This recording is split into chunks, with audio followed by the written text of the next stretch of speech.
Do you have any expectations or suggestions for the about the culture communications between U.S. and China? The leadership, and more than just two people, have got to talk whenever they see the difficulties exist and work them out. It's not very difficult. Okay. We have a couple questions. So the first one is, what are your impressions of the Chinese market now? And what is your outlook for U.S. and China relations in next 10 years? You have to tell me. Well, our business in China is doing quite well. The market is very strong. I see nothing that'll stop it. It needs so much that our company is doing, and I'm very proud of them. So that's fine. U.S.-China relations, it has to get better. The world needs it, and I believe that whatever problems will be worked out. Thank you. And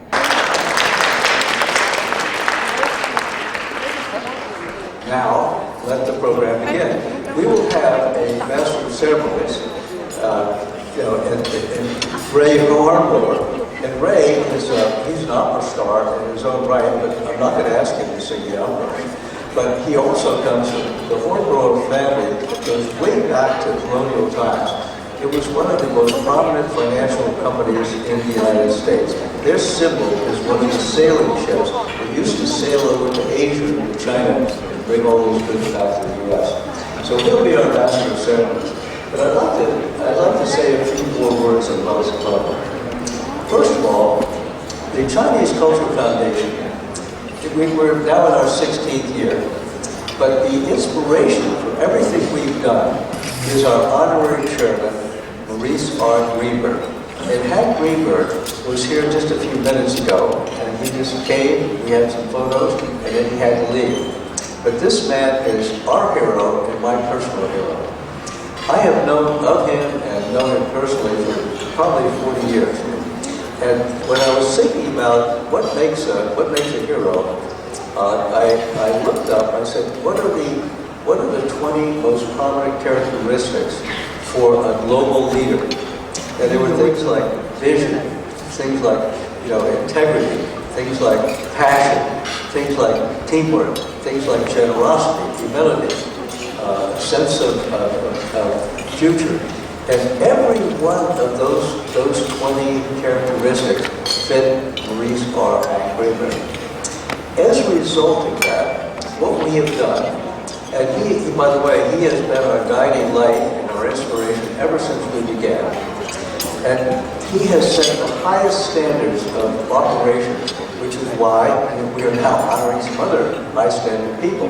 But what we have done now is we have established on a permanent basis the annual Global Leadership Award, inspired by Maurice R. Greenberg.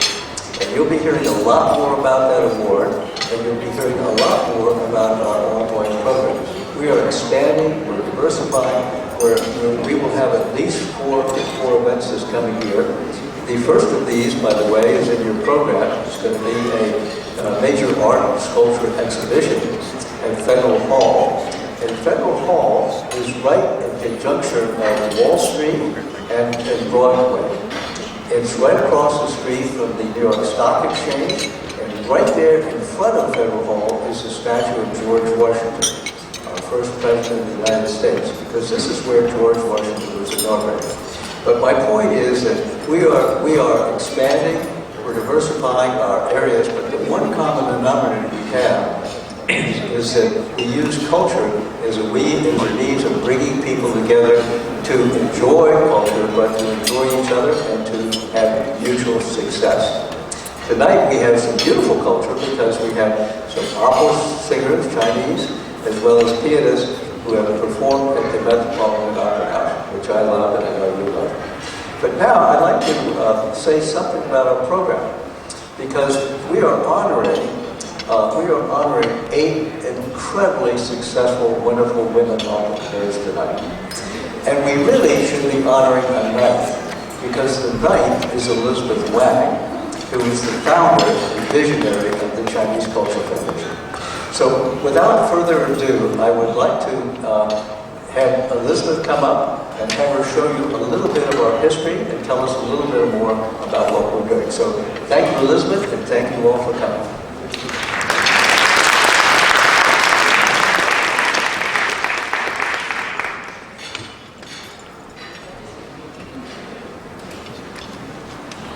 Good evening and welcome. I'm so delighted to be here with you tonight at this beautiful Harvard Hall. I am particularly excited, surrounded by the wonderful friends who are the supporters of our Chinese Cultural Foundation. It is very special, meaningful for me because as a recent graduate of Harvard Business School Women on Board program, that I feel honored to be part of the Harvard community. And also to be surrounded by so many capable women leaders who we are honoring tonight. You will hear about 8 women who have achieved so much and as a successful entrepreneurs they are leading the future of the world. Thank you for joining me, and I welcome all of you to be part of this celebration. And I just want to mention a little bit about our Chinese Cultural Foundation's mission and also what we are doing with expanding our activities and our positive impact, which includes the Global Leadership Award, which is inspired by our Honorary Chairman, Maurice R. Greenberg. And he was here just during our reception as well as with a special interview. And he is very much want to join us with us to celebrate. But he do have a special, what I should say, a kind of arrangement so he couldn't make. But we will still be here to celebrate, to honor him, and also to thank him for his leadership and for his inspiration to the continuing success of our Chinese Cultural Foundation. And I just want to also mention that we welcome organizations and individuals who would like to participate in our annual gala and quarterly theme events as a sector sponsors, sector leaders, cultural leaders, and media representatives. We look forward to a stronger, more enlightened world that bring together through joint effort of collaboration. Now, I would like to show you a brief history of our Chinese Cultural Foundation and the wonderful people who have been involved with us. Thank you.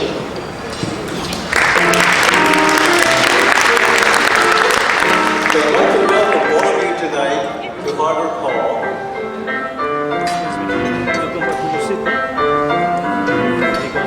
This is a very historic occasion for several reasons. Tonight, we have here with us our 3 awardees. The first of these is Ambassador Winston Lord. We have Ambassador Nicholas Platt, who was head of the Asia Society. And we have also the National Committee of U.S.-China Relations and their chair, Carla Hills. We have Stephen Orleans. Jim Wolfensohn, Sir James Wolfensohn, said, the 21st century is the century of women leaders. He said, without this, the world will not survive. I'd like to introduce Elizabeth Wang, who is the founder of the Chinese Cultural Foundation. I'm very grateful to have Mr. Greenberg as our honorary chairman. From the very beginning, we are fortunate to have strong support from David Rockefeller, Sir James Wolfensohn, and the former mayor, Mike Bloomberg. We are now look forward to our exciting future. The best is yet to come. China is celebrating the 40th anniversary of gala, and they've awarded medals to the 10 most important individuals in this opening up process. And there was one American on that list, Maurice R. Greenberg, our Honorary Chairman. So thank you, and congratulations. Really quite an honor. The relationship. It's the people who are going to decide that in order to deal with the real crises confronting this world, the United States and China are going to need to cooperate. And that's the message that Carla would deliver tonight. So I thank you, Elizabeth and John, on Carla's behalf, and I thank you all for coming tonight. 谢谢各位。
Right now, I would like to have our special guest, Ambassador Huang come up and give us some of his own beautiful words of wisdom on the U.S.-China relations. Ambassador Huang.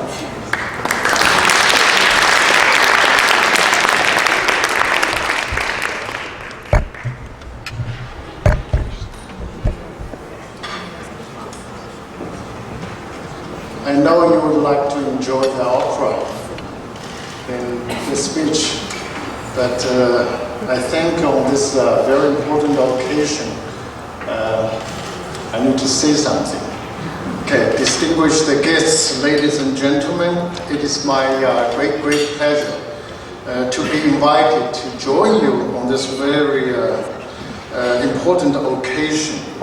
I'd like to send my congratulations to all the honorees for your remarkable leadership in promoting cultural exchanges between China and the United States. I just came back a few days ago from a private trip, both to China and to Greece. I made a trip to Greece because I wanted to say something, to learn something. Greece was the birthplace of the Western civilization. So we went there, and it turned out to be a thrill and a very rewarding experience. We got to see the policies, the Parthenon, and many other historical sites to embrace, to explore, and to learn from the origin of the Western civilization, looking for the similarities and the differences among people, culture, and the civilization. A Greek author once commented that Confucius and Socrates were two marks that covered the same face of human logic. If we took that perspective into China-US relations, we may argue that China and America, with different systems, traditions, and culture, may also converge in the same logic of promoting peace, prosperity, and human dignity. Let's look back at this last 100 years. We could find many examples to support this argument. Both China and the US have come a long way in addressing poverty, social disparity, pollution, and public discrimination in their domestic agenda. The United States has benefited a lot from the New Deal in the 1930s, and China has had this game-changing policy in 1978, starting from 1978 or in the 80s, with a policy of reform and opening up. Internationally, we work together. The two nations fought shoulder by shoulder in World War II. I don't know if you have ever recently seen the movie Midway from the AMC. Recently, if you went to the cinema, you saw it, and you will know, get a rough idea about the story about the Doolittle raid, which happened in that period of time when the US was trying to send the bombers to bomb the Japanese homeland. And that was a very moving story to save those pilots who, after dropping the bomb, had nowhere to go but flying all the way to China with a lot of crash landing and the parachutes. There was no airports identified by them, and they were saved by people along the coast. But after that, the Japanese got very angry. So they launched a campaign. 250,000 people got killed. But luckily, 62 or 64 American pilots were saved in that story. China and the US are partners in fighting Ebola in West Africa. We are closely engaged in cracking those cross-border crimes, drug trafficking, and tourism.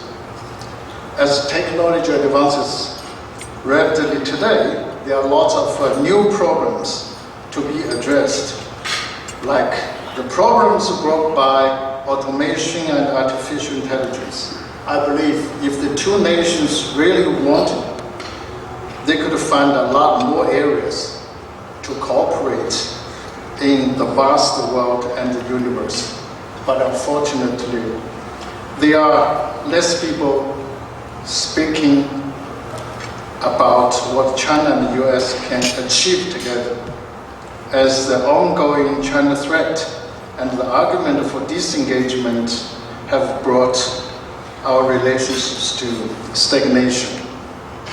At such moments, it is even more important that we carry on cultural and people-to-people exchange, because this is the most effective way to increase the mutual understanding and to avoid this relationship from decreasing, from going further in the downward spiral. For the last 40 years, cultural and people-to-people exchange is regarded as the safest and the stablest areas in our relationship. As a diplomat, I am so familiar with all the figures about how many flights have been added, how many people are traveling across the Pacific, how many overseas students have arrived from China, and how many tourists are coming to New York to spend the money. However, we cannot rest content that this momentum will go merrily on when this climate of a relationship deteriorates. In fact, a few polls have shown that favorable views between the two countries and two peoples have taken a sharp hit since last year. And due to the political rhetoric and the strained policies in education and academic cooperation, more and more Chinese scholars and students have felt the chill and the turn to other regions like Europe, Australia. If we allow this kind of trend to continue, we would suffer. Both of us would suffer. So it's time for us to take some counter move, to send more message that China and the US cannot afford disagreement and should be looking for a common good for humanity like we did in history. Ladies and gentlemen, please allow me to quote a sentence from Martin Luther King. He once said, "We are now faced with the fact that tomorrow is today. We are confronted with the fierce urgency of now." In this unfolding conundrum of life and history, there is such a thing as being too late. This is no time for apathy and complacency. This is a time for vigorous and positive action. So we should lose no time to start repairing this relationship before it's too late to be saved. On this note, I want to commend the Chinese Cultural Foundation for reaching out, standing out for hosting this bridge building event and encourage people to continue their efforts in promoting bilateral communication and exchange. Socrates may have a lot of misunderstanding of Confucius, but eventually he would understand that what his counterpart has been doing belongs to the same human logic and offers a lot of possible solutions to similar problems beset him. Thank you.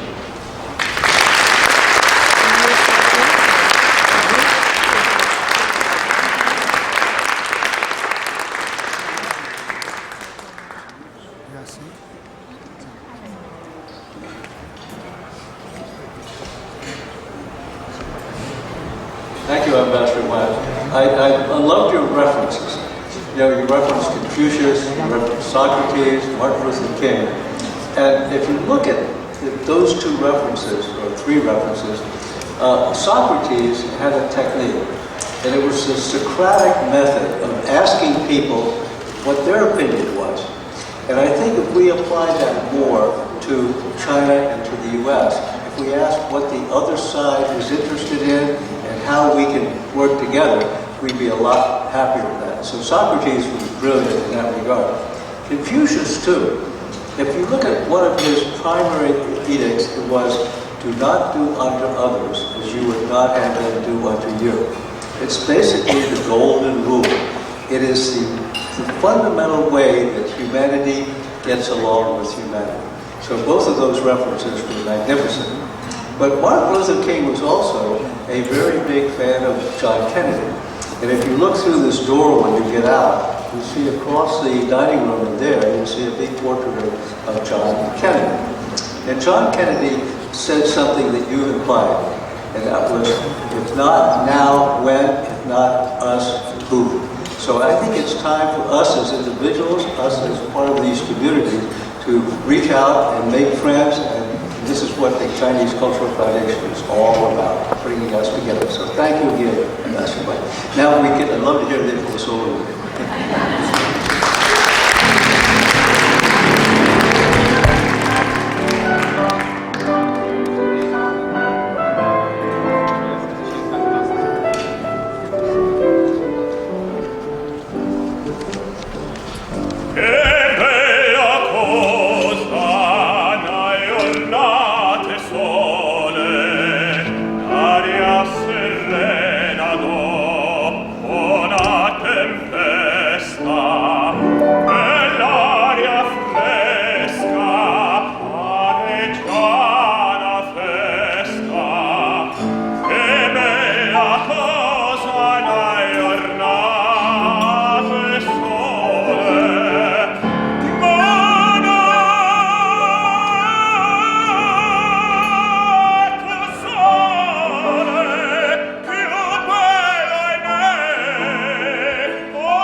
非常好啊。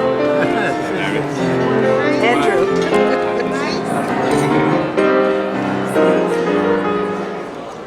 Was it your first time to Greece? Howard? My second time. Second time. Yeah. Yeah, I've never been there before.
Look at here.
We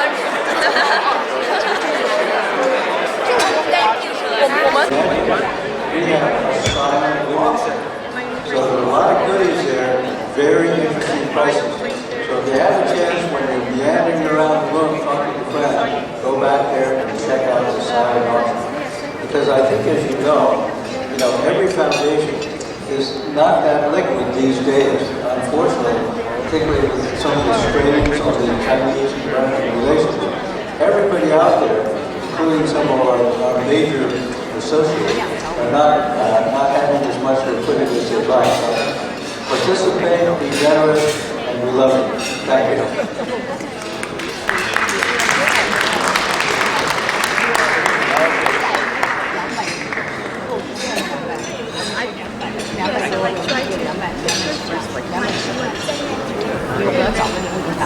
My name is Ray Hornblower. Went to this college. Played football there. Went to law school. Then I decided to become an opera singer. And I'm here working with this fellow, Mike Daly, a brilliant businessman, by the way, so a lot of you know him. What we're going to do is show the brilliance of these 8 women.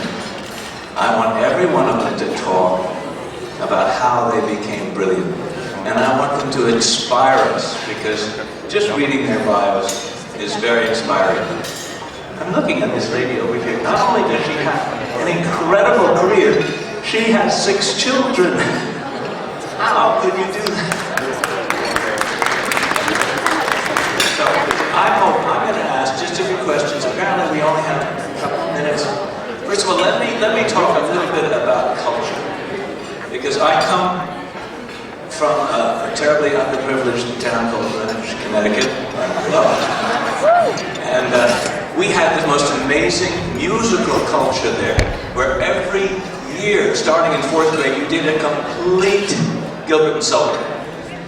And I would hear these tunes at 10, 11, 12 years old, and I was just bowled over. So I kept singing, and then finally I actually ended up singing in 300 opera houses. Now I'm going to tell you a little tale. My other partner built a world-class movie studio in Philadelphia, and we're looking for content. So we were introduced to the head of the Red Army, chief propagandist in Los Angeles. And I thought, oh my God, who is this fellow? But he was one of the most literate men I've ever met. And listen to me, folks. He went all over China, going to every library in the land. And I'm embarrassed, but I'm sure he's embarrassed too. Some of those libraries are still not open. I mean, some of the floors. There are great artists there from the 19th, 18th, 17th century that have not been really published in a long, long time.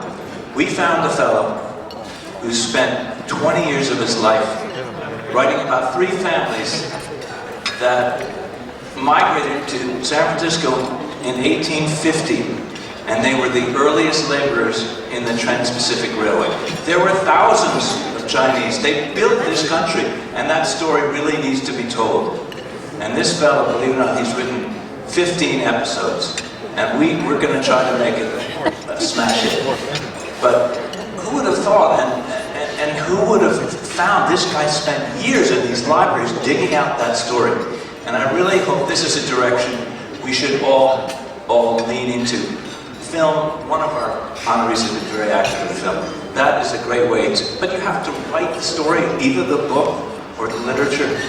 And it's a great cause, and I want Elizabeth, we should all applaud once again. So think about that. So we're going to start with the brilliant Ellen Stafford Sigg. Can she come up?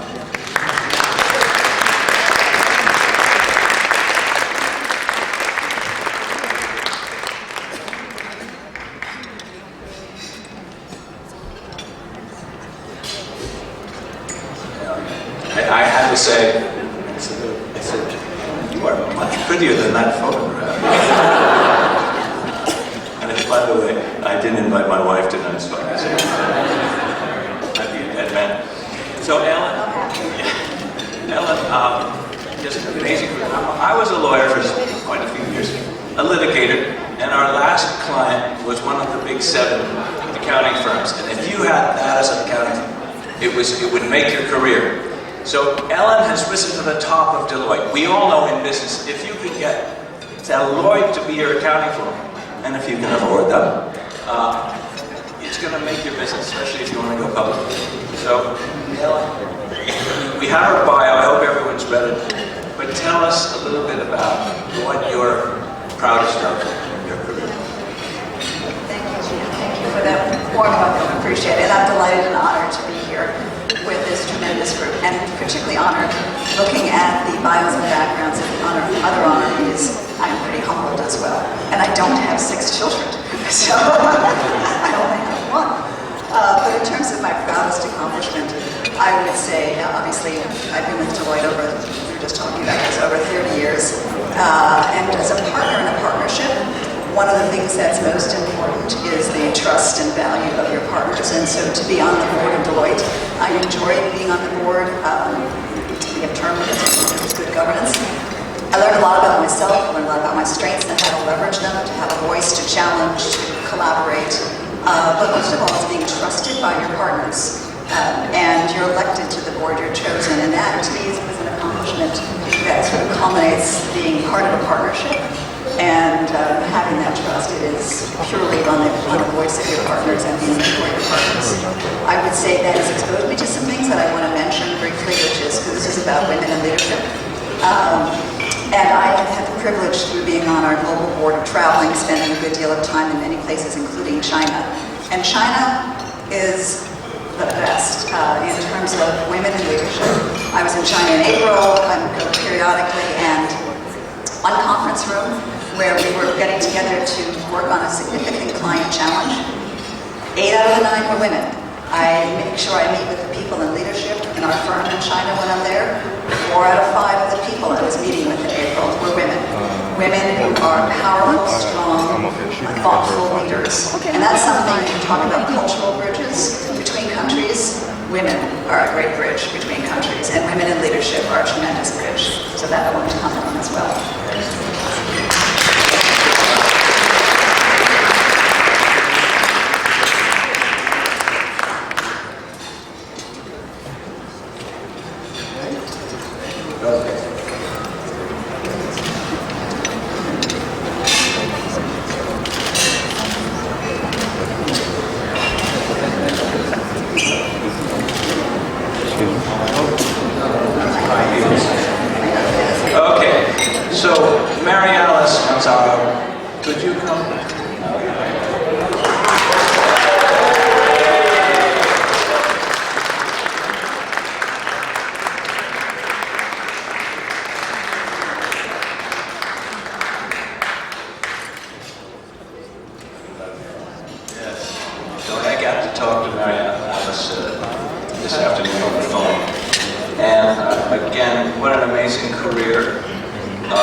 Huang and they exemplify the important role of U.S.-China relationships, and they do it with excellence. They're both class acts, and they inspire me tremendously. Let's thank them for all they do. And I just want to say 2 other things, and then is that I'm also inspired inspired by working with teams of excellence, and I'm so grateful as the Senior Advisor for SUNY, State University of New York's Global Affairs, that our Institute for Business. If they could, our colleagues from the CIB could stand up so we can applaud them and all of our team over there. Thank you.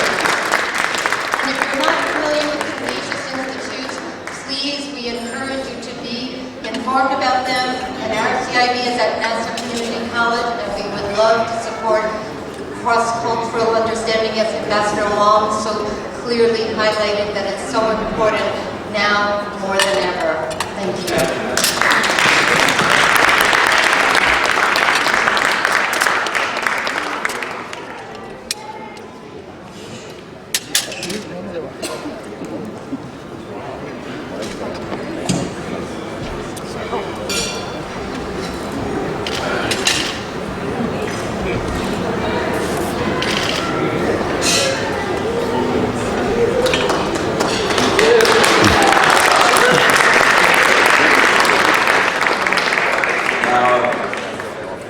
Cynthia DePartolo, would you come up?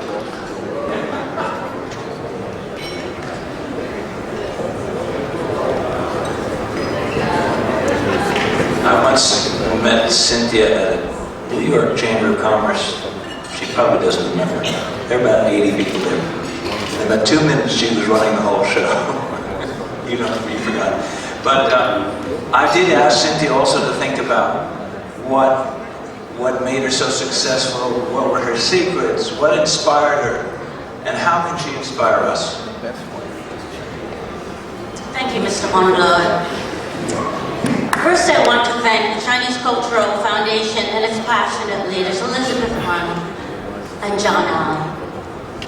You are the voice, the relentless voice, for those that are stifled in delivering their mission and their words to encourage cultural exchange.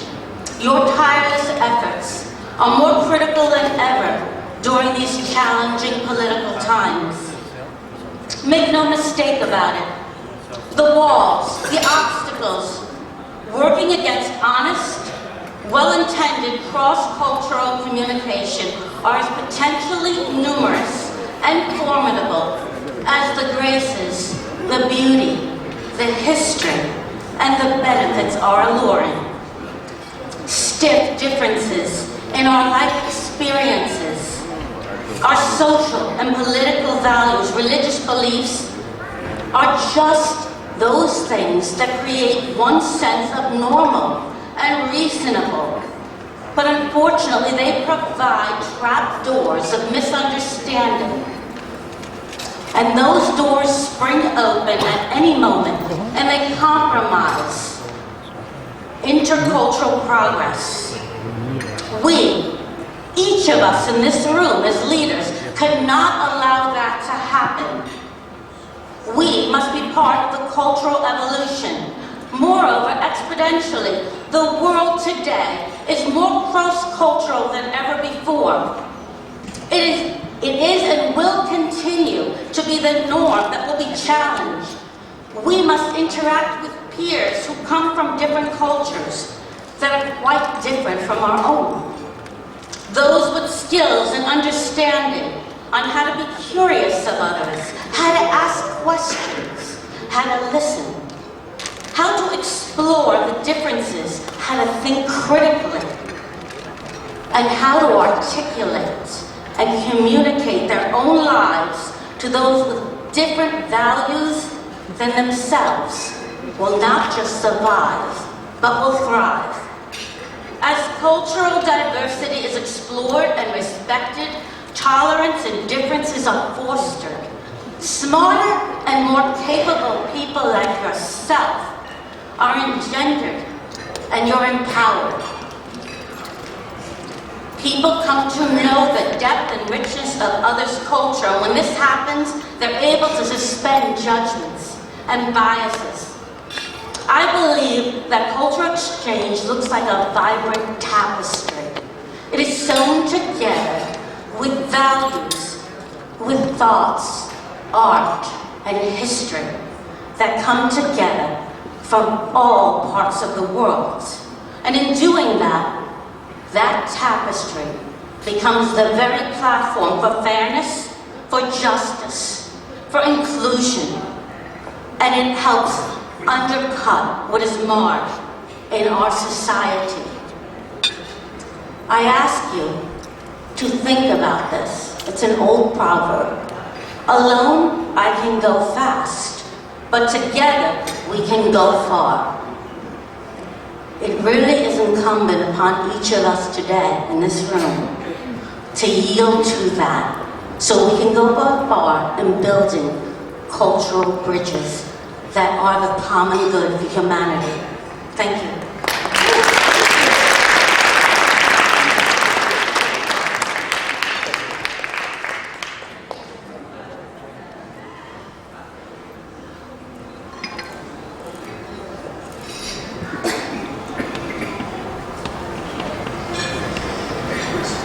So the only one I haven't met yet is Miss Yim Lee. Is she here?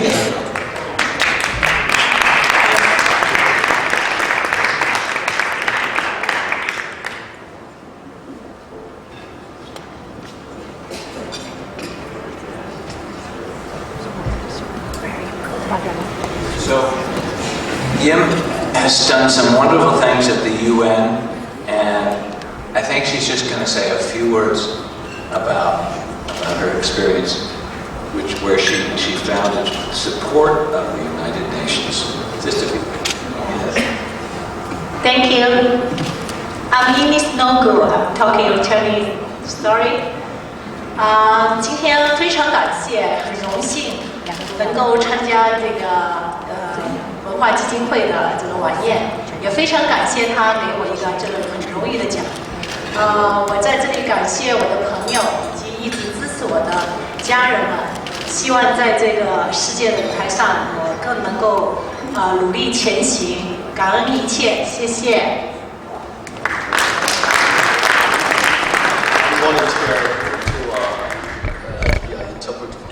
She said, "I'm so honored to be here and to meet all the new friends here, and thank you so much for giving me support, and to all the best in the future." Thank you.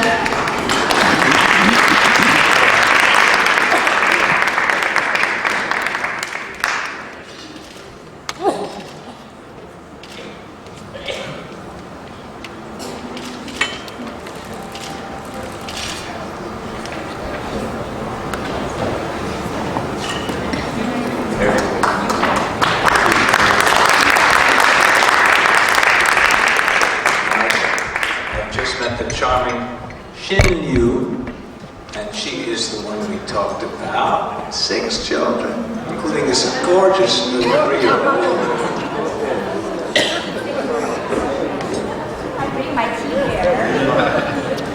Yes. So, my company called In Tea House. Yes. So in China, I came from Beijing, but I live in Boston. So, what's your question? Well, the question is, her company she started. How do you do that with 6 kids? How do you do it at all? And how can you give us a few of your secrets? So, I believe I'm a woman. I'm a Chinese woman. Also, I'm a business woman. I'm proud of myself. The best part is I'm a mom of 6 kids. Also, I'm a husband. I'm a wife of someone there. So, when I came to US 9 years ago, so I did a lot. I started my new business. Same time, I birthed 2 little kids. You saw the little girl cute. It's my children.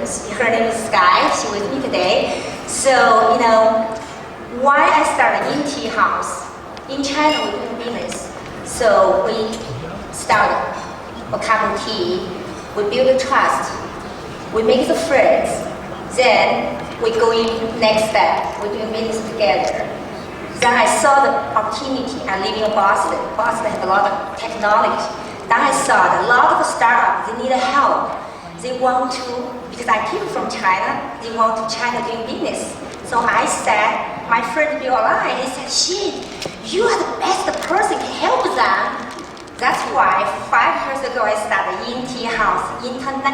It's called Innovation Tea House, the technology house. We try to help local startup company raise money that help them in the business, doing business with China, the investor at the beginning of the idea.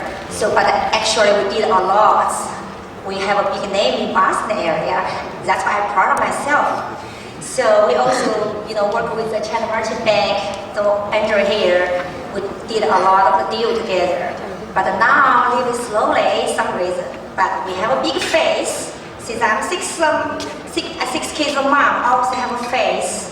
So the world is open. Everybody have a big face. So we still believe in U.S. the company need China the marketing, China the invest, need the U.S.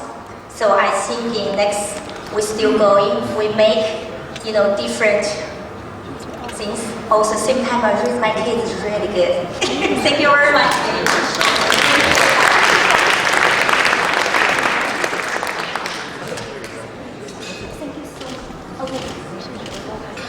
I need to thank you, John Allen, and the stuff. They always here support me. Thank you very much.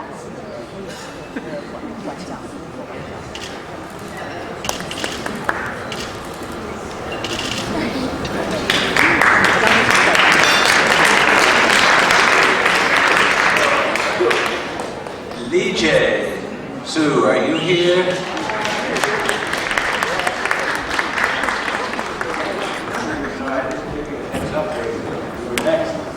Li Jie, I have known her for several years now. We met at business conferences, and she is another dynamo. I mean, really inspiring. She came from, I think, the middle of China, pretty far away, and decided after getting 2 degrees in law and business in China, she just decided to go to Alaska. And there she settled in Fairbanks. She got 2 more degrees in business and I don't think natural resources. She's studied the North Slope. She's spent all summer there, right? Taking samples. She's a great scientist as well.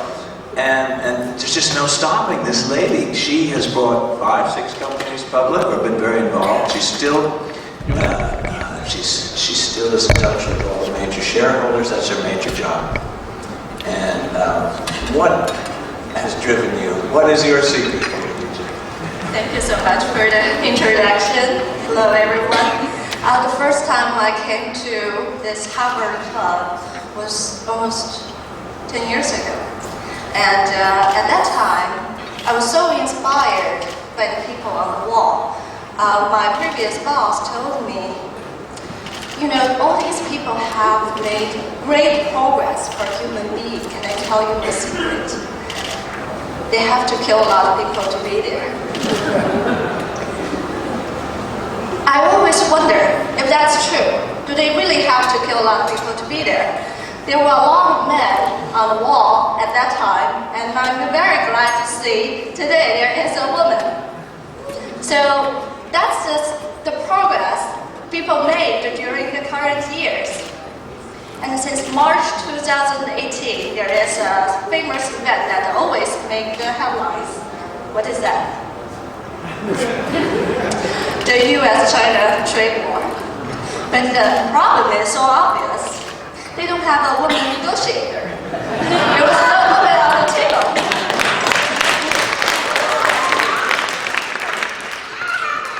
So, I think the desire is in everybody's heart, and no matter where you are from, and no matter who you are, as long as you want to do some good things, you can always do it. And I want to say to my family, my friends, and my clients, thank you all for being here. And I'm very honored to be here. Thanks for the organization. And there's one thing I want to tell you. You can always come to me. And only the difficult time that shows the strength. Thank you very much.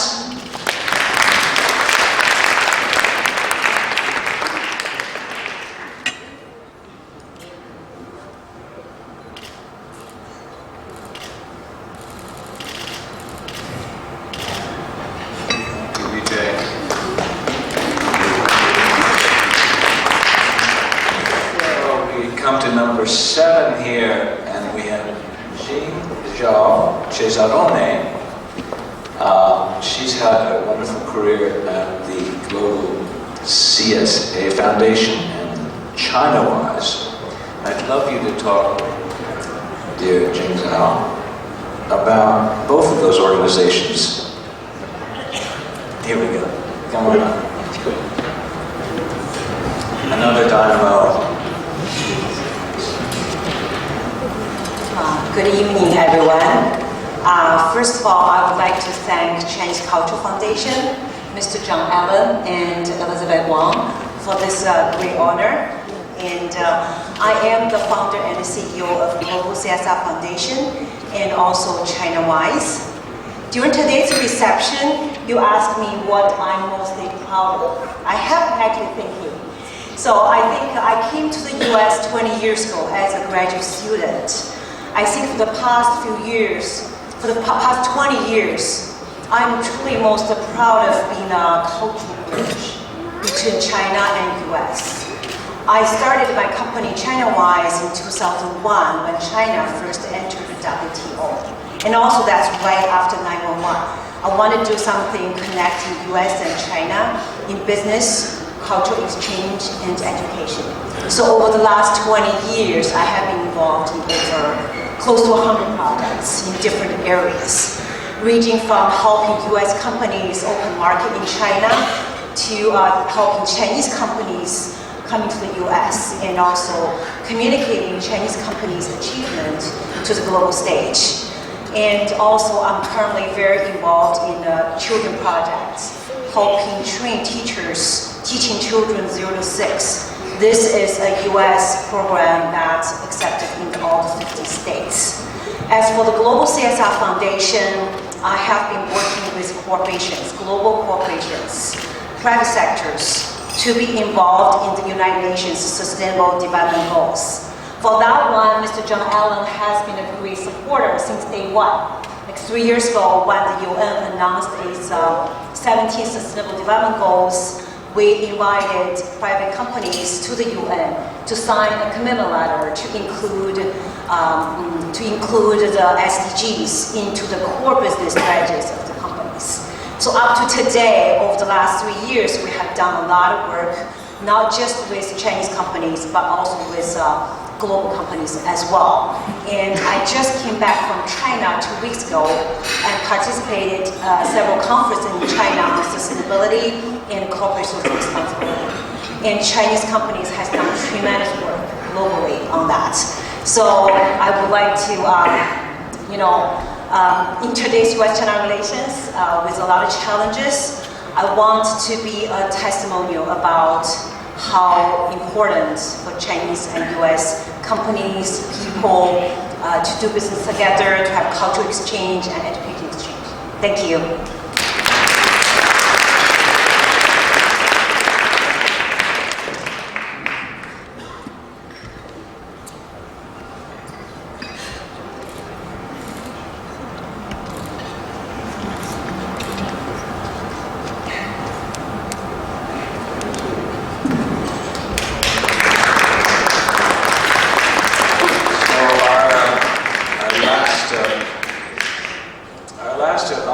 Is not here, alas. She had committed to giving a speech somewhere. And also we have her COO, Bob Guterma, and he's going to tell you what he's done in China, what Anla has done, and how they're tearing up the world. Tell us how. 今天晚上你会注意到的第一件事情就是我不是一个女人。第二件就是我又不是安乐昌。My name is Bob Guterma. I'm the Chief Operating Officer of South China.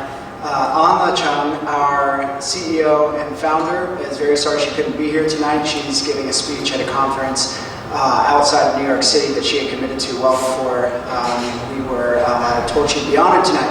But I will tell you a bit about South China. I actually don't think it's what she's most proud of in the world. I think, at the end of our lives, and as we've heard people talk about tonight, family is the most important thing, and I'm sure that would be her greatest achievement. But as far as China is considered, I think that China is what she's most proud of. And what we're trying to do is to shed light, not heat, on the relationship between China right now. And the way we're doing that is through our podcast, our website, our video, our consulting marketplace, and our nonprofit initiative, the sharethe initiative. And basically, we bring together all the voices. We are accused frequently of being supported by the US government for critical things we say about China. We are often accused of being supported by China for things we say that are pro-China. And I think as a media company, that's a sign that we're doing something right. And I know that Alma's very proud of that, and we're very grateful for the award on her behalf. Our whole team is back at the table over there. And, thank you.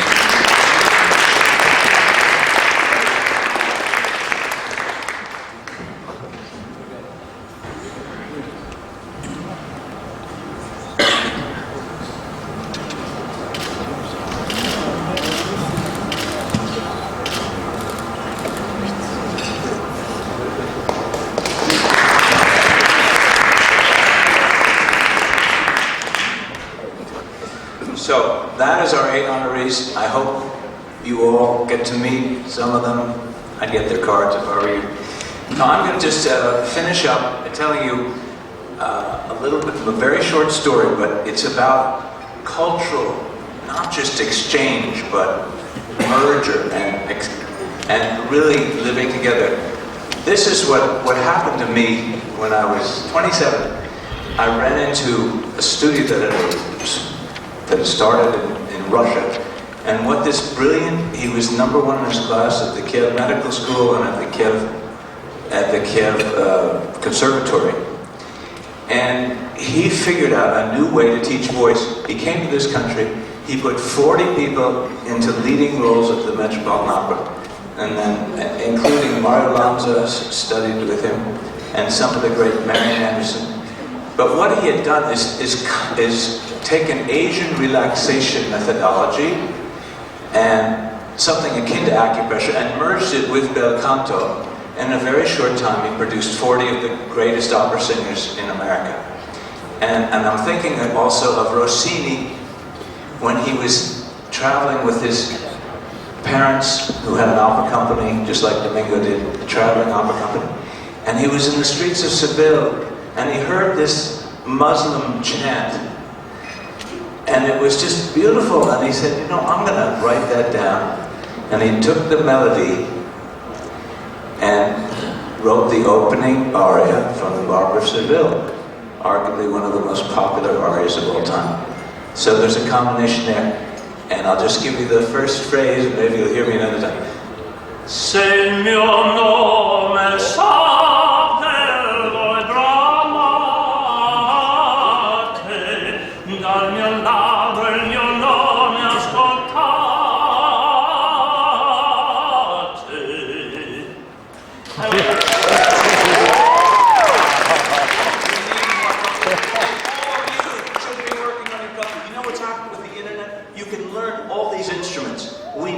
more involved in culture, it'll bring joy and happiness to your lives. Thank you.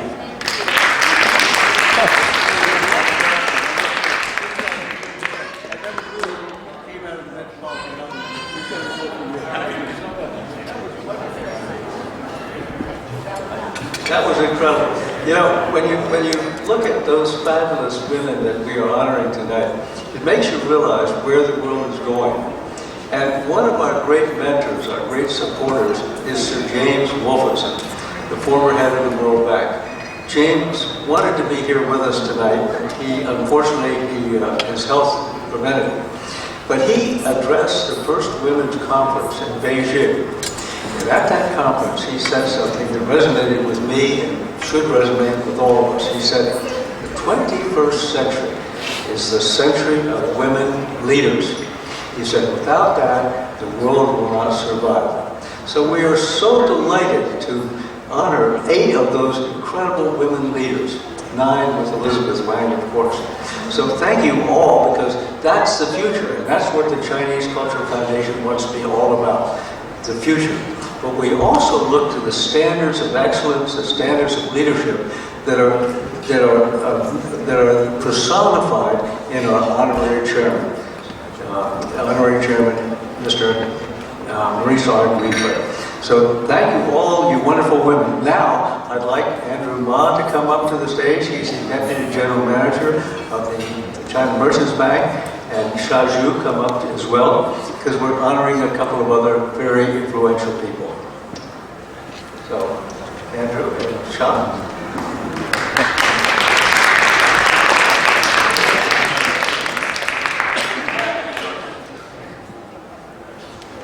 It's a great honor to announce today's special recognitions. But before we do that, I think I want to echo Ambassador Huang's comment. 11 years ago, China Merchants Bank, who our colleagues are represented over there, we established the branch in New York 11 years ago as the first Chinese bank to open a branch since 1991. And since then, we've been committed to build a bridge of economic relationship between China and the US, and being a facilitator and enabler for those economic exchange. And today, our two countries' relationship is going through some challenges, but we are confident in the long-term future of the relationship of the two countries, which are vital to the survival of humanity and the advancement of humanity. And I would like to announce 3 special recognitions. Unfortunately, 2 of them are unable to make it here. The first is Kevin Huang, who is the chairman of True Color Group Company Limited, a top 50 famous Chinese promoting China brands, vice president of China Stationery and Sporting Goods Association, Vice President of China Writing Instrument Association, Chairman of Guangdong Chamber of Commerce, Kunshan Jiangsu, and the cooperation between True Color and Staples, Walmart, Target, Michaels, Mattel, and Crazy Art has developed thousands of innovative toys, activity kits, and stationery for American children to inspire their creativity. And the second special recognition is Larry Freeman, who is an international investment banker, member of China Investment Group, known by insider as CIG. And the group was formed in 2002 by an insightful group of executives who understood the coming importance of China, and was considered by many to be, at the time that China was considered to be a near third world country at the time. But the founders of CIG understand the enormous potential of China, and there we are. And the third special recognition is Solomon Daba, president of Vida International, a third generation at the footwear industry with 30+ years of Vida brands. The Daba family launched Vida shoes in 1973. They were one of the first Westerners granted access to forge such partnership in China. Since 1973, Vida Shoes International has been committed to becoming a global leader in the footwear industry with 16 brands in its portfolio. And thank you for the 3 special recognitions. Thank you.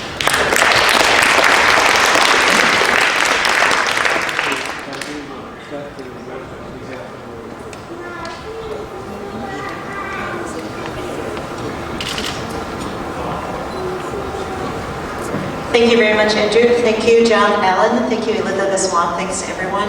So, under any normal circumstance, it is practically unwise, if not entirely impossible, to follow 9 extraordinary women speakers, including one of her representatives, to stand on the stage and accept an award for a very elite group and a very cherished member who cannot be here with us tonight. But I would like to accept the award for China Investment Group, which was formed, as Andrew explained, in 2002 by 8 very visionary executives who had the guts to get China right and who know what China was about to become. And their point cannot be further proved today, as everyone sits here to be the witness and also the practitioner in this very exciting time between US and China. And the founding member, I would like to recognize, who's also here with us tonight, Mr. Harry Adamson. And also, why don't we take this opportunity to acknowledge all the SIG members here in the room. Let's start from Sarah, if you're still here in the room, and Michael, and Chris, and of course, Mr. John Allen. And I may take a very personal pleasure to say that thanks Larry for his great gracious contribution for my membership. I become the youngest and greenest member. So Michael, you're welcome. You are now the 2nd youngest and greenest member. So let's just give them a round of applause for this great initiative to get authenticity of China and everything about China. And I highly encourage someone to take my place next year as the youngest and greenest member. Thank you.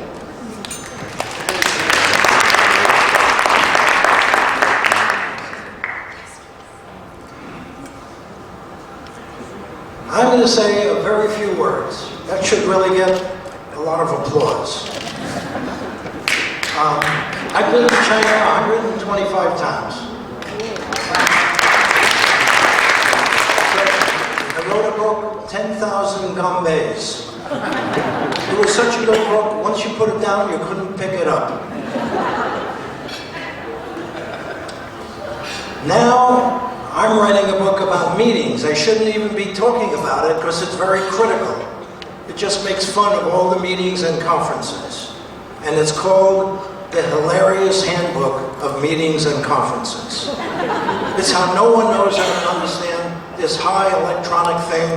It's called a microphone. But it's very complex to use because it has a switch on it that's called on-off. Half the time it's on-off and nobody knows it. So, this book, I just sent it to a publisher. It's going to make fun of everything that goes on in meetings and conferences. So instead of getting upset when I go to a meeting, I laugh at everything that goes on. You put on a PowerPoint and anybody in the 3rd row back can't read because it's too small. So those are the little things that go on that I thought I'd make fun of. And it was just sent to a publisher this week. We'll see if it gets picked up. So I want to thank everyone for coming. It's great to see you all, and there's a lot of great friends here. Thanks a lot. Bye.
Greetings on behalf of the FIDA Group. My name is Joe Pombo, and I'm here to accept this gracious award from a longtime partner of China, Solomon Daba, who is part of the FIDA Group. Vita procured an enduring partnership in the 1970s with the fabulous country of China. And as a shoe manufacturer, they were one of the earliest Westerners granted access and forged a fantastic partnership that continues now for over 3 decades. Under the leadership of our company's president, Solomon, we continue to forge a solid partnership that should last for decades to come. And as Solomon would say, l'chaim, which means to life together between our partnerships, we shall last for decades and centuries more. Thank you.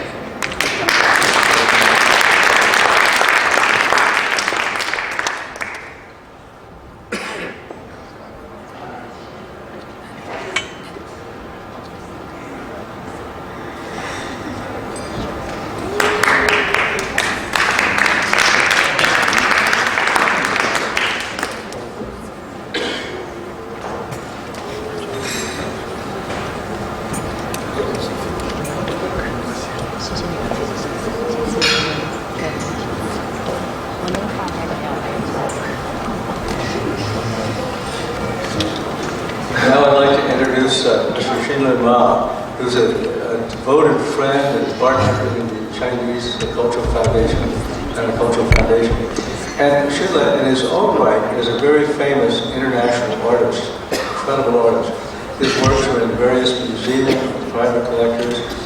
There's a magnificent picture of his horses and tigers in Bank of China, but also in the office of our Honorary Chairman, Maurice R. Greenberg. So Shirley, if you could come up to the podium, please, we'd like you to honor 2 of our young and emerging famous artists like you. So, thank you. Good evening, everyone. I sort of lost my voice when I was trying to learn opera. Actually, I can't. No, as you know, as Mr. Huang and Mr. Greenberg said, right now the most important relationship of the world is the relationship between China and the US.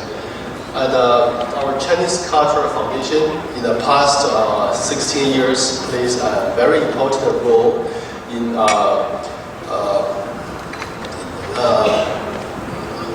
being a bridge for China and the US.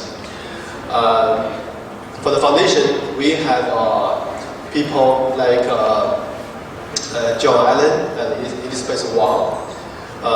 He's a great founder and great supporters of the organization. And we also have all dear friends like you guys to support our foundation for each year.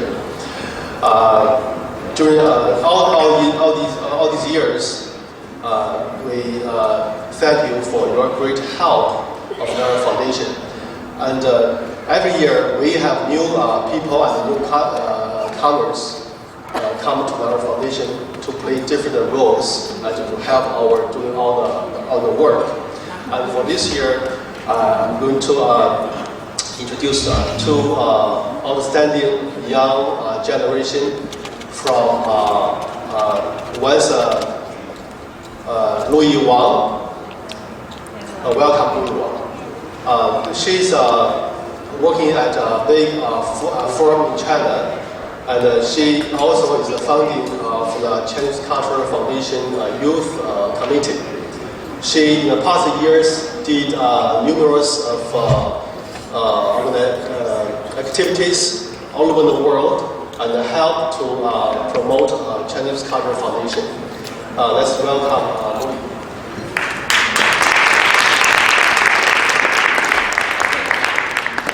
Hi everyone, I'm so excited to be here, and I'm very familiar with this place and some of you because I was a volunteer of Chinese Cultural Foundation, and I'm so proud of it. And right now I work in Beijing on a project called Impressive Tai Chi. It's Kung Fu Tai Chi. And I work as a media director, and the project was invested by IDG Capital. And I hope I can bring Chinese Kung Fu to the world. And thank you, everyone.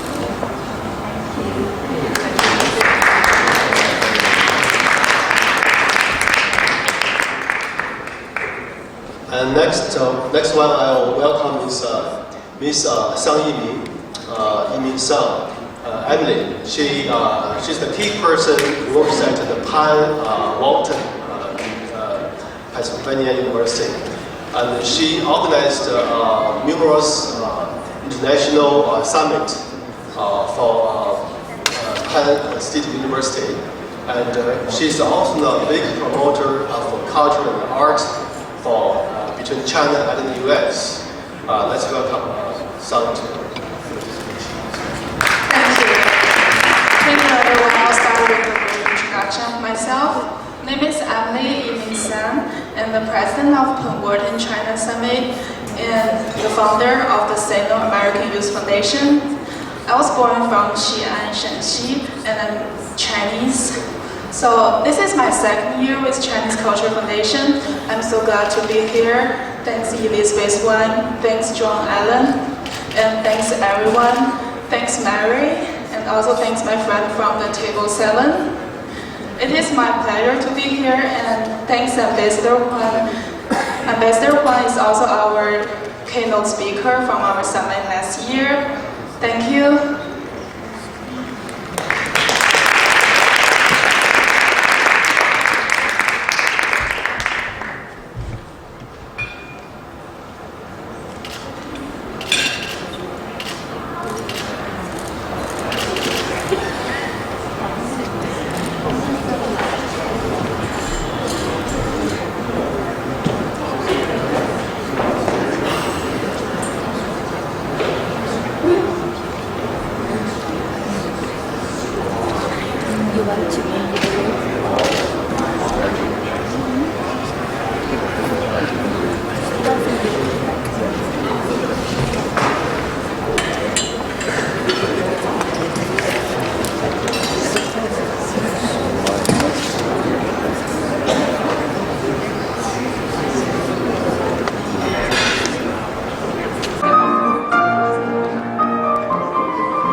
Quick note, 2 nights ago we were discussing gifts to the Chinese Cultural Foundation, and John came up with an idea. We have 24, we have some amazing bottles of Mao Tai. By the way, Michael Daly is an expert if you want to know about that. His in-laws make it. But we're going to have a little game, are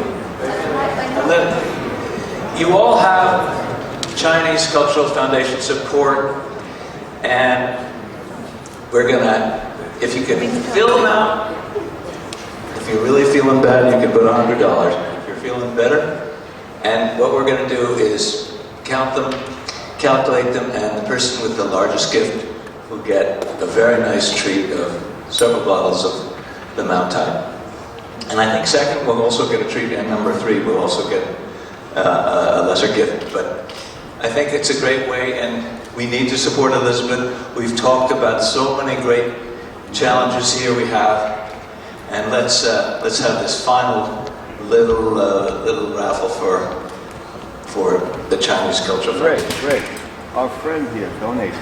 Wonderful. Oh yes, and the couple there who makes it is sitting right next to Michael Daly.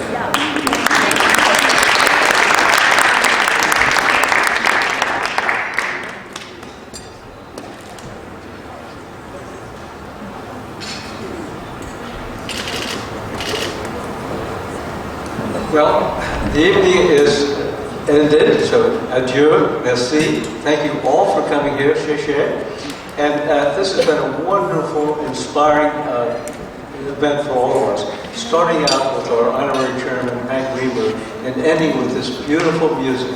So we will thank you so much for coming, for sharing this momentous occasion with us, and now I'd like to turn it over to our wonderful musicians to end the evening. Thank you again.